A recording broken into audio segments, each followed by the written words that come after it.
The wonderful magical world of Disney doesn't just make movies, it builds universes. And within those universes, there are always clever Easter eggs strategically hidden throughout to add an extra sense of wonder and intrigue. Today I'm going to reveal the 20 best Disney Easter eggs. Remember to like, subscribe, and what's your favorite Disney Easter egg? Let me know in the comments below. From zero to hero, Hercules had us all cheering him on as he faced the odds in order to make it back to Mount Olympus. Hercules ends up going to Thebes and becomes a hero after saving the city from a Hydra. Hercules' merch starts flying off the shelves and his face was everywhere, even on a vase. On every box. We get a short appearance of a top-tier villain who ends up getting turned into a fashion statement. Scar, or at least what's left of him, was being donned by Hercules, because what is a Greek hero without a manly lion cape? The Lion King gave us so many things to love, from strong storytelling to catchy songs, and of course a wide variety of fun, lovable characters. Of course there are some characters you aren't supposed to like. Besides Scar, his loyal acolytes, the hyenas, end up on the dislike list. There's a rather sneaky cameo appearance that many people may not even see during one scene with the hyenas. When Scar and Simba face off at the end of the movie, Scar hits Simba with this line. You see them? They think I'm king. If you look in the upper right, you can see the silhouette of Jock from Lady and the Tramp among the hyena ranks. Okay, Sandy. The name's Jock. Okay, Jock. Heather lad of Glencairn to you. Okay. The Princess and the Frog gives us a southern twist on a classic children's story, and includes a rather cunning and manipulative villain, Dr. Facilier. During the scene where Dr. Facilier calls on his friends on the other side, we see shadows as spooky spirits, but there is one spirit you might recognize, Jack Skellington from Nightmare Before Christmas.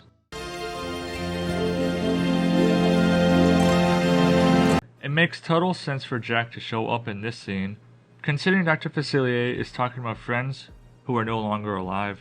For many, Aladdin is a mystical, magic retelling of the Arabic folk tale, with exciting adventures and strong, fun characters.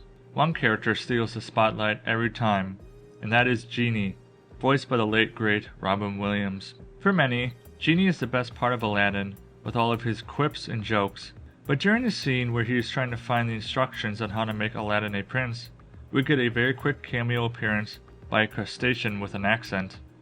Sebastian from The Little Mermaid. The Hunchback of Notre Dame is an underrated Disney movie. It really is a heartbreaking story about a man who may be deformed, but has a big heart and great aspirations. We see Quasimodo speak about his dreams through the song Out There. During the song, we see the city of Paris, with all sorts of commotion happening down on the streets. But in all the commotion, there is a familiar face making her way downtown while reading a book. That face belongs to Belle from Beauty and the Beast. Both Beauty and the Beast and Hunchback take place in France, so this cameo is parfait. Disney's Tarzan is a solid reimagining of the classic story from 1912. It's a touching tale of family, courage, and self-discovery, but also has some fun moments in it as well. One such scene is the trashing the camp scene, where all of Tarzan's friends raid the human camp and create a lively atmosphere.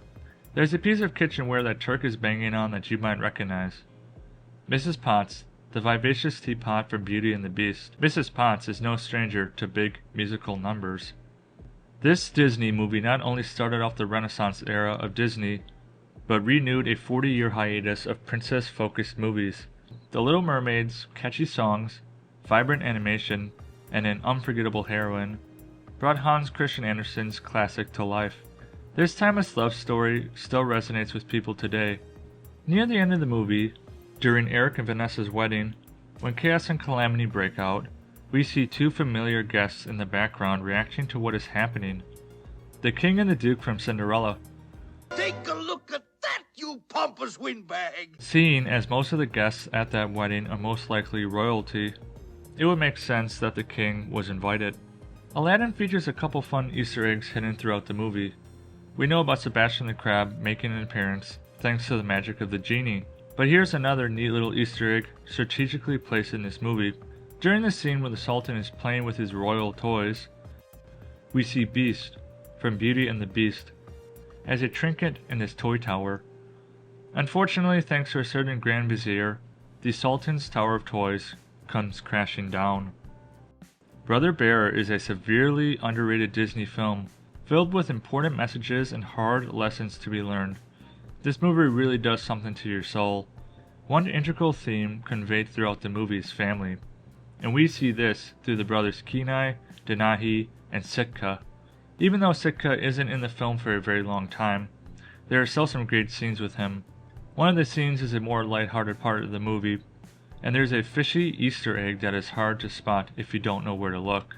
The brothers are riding mammoths while fishing for salmon, and Nemo from Finding Nemo ends up being among the captured fish. He just can't seem to get away from humans.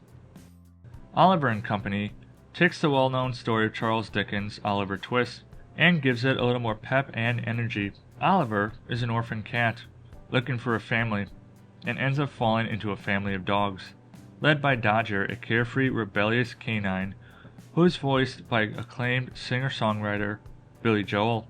One of the most well-known songs from this movie is Why Should I Worry? Why should I worry? Why should I care? During this jam session, we see a familiar pooch getting down to the beat. Pongo from 101 Dalmatians. Frozen iced out the competition when it hit theaters in 2013. It won 2 Academy Awards, raked in $1.28 billion worldwide, and the song Let It Go spent 33 weeks on the Billboard Hot 100. Let it go, let it go. How you one with the wind and sky. Climbing its way up to number 5. Early on in the movie, we get a neat appearance from an extremely popular Disney power couple. During the coronation scene, Anna goes out to greet all the guests. Among the guests, we see Flynn and Rapunzel from Tangled. Finding Nemo swam into theaters in 2003, giving fans some super fun characters, mixed with some super emotional moments and powerful life lessons. This movie has some pretty hilarious scenes, including the scene where Nigel goes berserk in the dentist's office. There's a cool Easter egg during this scene that hints at Disney's next movie release. We see a kid waiting in the office reading a magazine with Mr. Incredible from The Incredibles on the cover. The Incredibles was Disney's next movie, hitting theaters in 2004. Showtime. Treasure Planet may have been a box office bomb for Disney, but there are many fans out there who love this movie. From its stunning animation, bold story, and powerful performances, Treasure Planet really is a marvel to behold. A familiar blue menace is seen in Jim's room in the beginning of the movie. If you look on the shelf on the left in Jim's room, you can see a Stitch toy. Lilo and Stitch came out just a few months prior to Treasure Planet. It makes sense Jim would have Stitch as a toy because both of them have an affinity for space travel. Monsters Inc. brought a fascinating world to life and gave us a rather unique perspective on the relationships between humans and monsters. Two monsters we quickly became attached to were Mike Wazowski and Sully, but we weren't the only humans who ended up getting attached to these two. This movie does a beautiful job at showing the progression of the relationship between Boo and Sully, ending with a very heartbreaking goodbye scene. During the farewell scene between Boo and Sully, Boo is handing Sully a bunch of her toys. Among the toys we see Nemo from Finding Nemo. Finding Nemo was in production during this time and would be released to theaters in 2003. Jungle Book was the last movie Walt Disney worked on before his death in 1967. This movie brought Rudyard Kipling's well-known novel to life through vibrant animation, a blend of adventure and humor, and some colorful characters. In addition to fun characters in this film, we are introduced to Shere Khan, a feared Bengal tiger. Throughout the movie, we see Shere Khan constantly stalking his prey, waiting for the perfect time to pounce. One such moment features a noticeable doe. Bambi's mother makes a short appearance in the movie before being scared off by Colonel Hothy's glamorous chords. What beastly luck. Confound that ridiculous Colonel Hothy. The Black Cauldron is considered Disney's darkest animated film ever made. Loosely based on Welsh mythology, this film follows a young pigkeeper Taran on his quest to stop the evil Horned King from raising an army of the dead. This dark fairy tale features lots of fun characters, and even slips in a fiery fairy we all know in one scene. During Farron's journey, he and his sidekicks come across fairies. Among the fairies is Tinkerbell, the petty pixie from Peter Pan. Tangled was a huge hit for Disney back in 2010. Many people praised its lifelike animation, tons of adventure and mischief, charming characters, and entertaining musical numbers. This retelling of the Brothers Grimm fairy tale, Rapunzel, features many magical moments and classic fairy tale objects, including an object with dark history. Rapunzel's tower is stuffed with various objects to keep her entertained. During the song When Will My Life Begin, we see the spinning wheel from Sleeping Beauty behind Rapunzel. Touch the spindle. Touch it, I say. Whoever thought a Disney movie could make us all like rats? Well, Ratatouille somehow convinced us that a rat making food is not a big health concern and should be encouraged. The mantra, anyone can cook, was taken seriously by Remy, the main rodent of this movie. We see him make his way through France to get to Gusteau's restaurant. Inside, he encounters all sorts of craziness, some funny, some life-threatening. One piece of craziness involved the shadow of a dog barking at Remy. This shadow belonged to Doug, the loyal yet distracted dog from Up. He is a good and smart master, and he made me this collar so that I may talk. Squirrel! Moana gave us a strong story, enjoyable characters, fun musical sequences, and a healthy dose of Polynesian culture. Many people would agree that one of the best characters from this movie is the cocky demigod Maui. The song You're Welcome was a huge hit, with over 1.7 billion views on YouTube. What can I say except you're welcome?